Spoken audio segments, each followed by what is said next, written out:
NBC10 News starts now. September is National Recovery Month. It's a time to increase awareness and understanding of both mental and substance abuse disorders and to celebrate those who are in recovery. And one addiction treatment facility in Lancaster County is marking the month with a campaign highlighting stories of recovery. Joining us now to talk about that are Maggie Hunt and Grace Schober, who both work at the facility located in, how do you say that, Ephrata? Ephrata, that is simply known as Retreat in Lancaster County. Not only do they both work at the facility, they both have their own stories of recovery to share as well. Ladies, thanks for coming by this morning. Thanks for having us. Yes, thank you for being here. First, Maggie, I'll start with you. Tell us about the Retreat in the facility there in Lancaster County. Yeah, sure. Retreat's been open since 2011, so we just celebrated 7 years being open. It's a 30-day inpatient treatment center,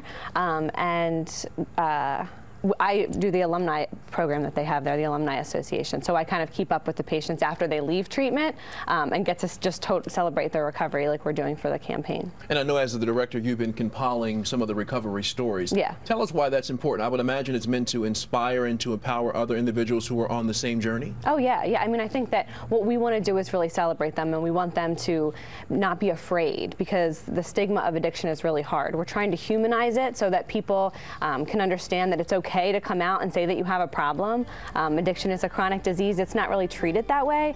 So we're trying to make sure that people know that it's okay and you can be brave and courageous and show that there's hope on the other side. And Grace, I know not only are you a staffer there at the Retreat facility, but you're also an alum. Tell us your story. You know, Retreat was different in the fact that, you know, afterwards, the alumni program in particular is what kept me involved in the recovery community, because they taught me that when I stay silent, I suffer. So definitely helping others on that daily basis is, you know, what Retreat gave me that other places did not, that allowed me to have success in my recovery. And, you know, Maggie mentioned the stigma and the shame of it all. Did you experience that before you decided I need to take a step in the right direction to get the help I need? Absolutely. It's constant. You know, you go from one life to another pretty quickly. So as long as we're willing to talk about and share our stories and not be ashamed of what we went through, then other people won't be ashamed of what they went through as well.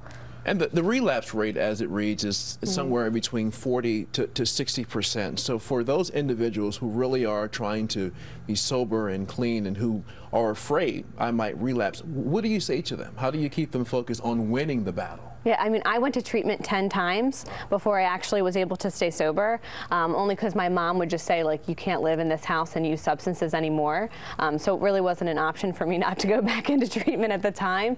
But I think that it is like if you have cancer and you are in remission and then a tumor resurfaces, nobody's like, I can't believe that tumor resurfaced. How dare you? You know, so it's kind of like it's the same thing in terms of like a relapse. Like if you're not working a 12-step or if you're not working any kind of program after you leave and you're not following it up with anything, like you're not setting yourself up on good ground. Not setting yourself up for success. Yeah. In other words. All right, Grace and Maggie, thank you guys for coming by this morning. And by the way, for more information on Retreat at Lancaster County, just tap the NBC10 mobile app and search Find It on 10.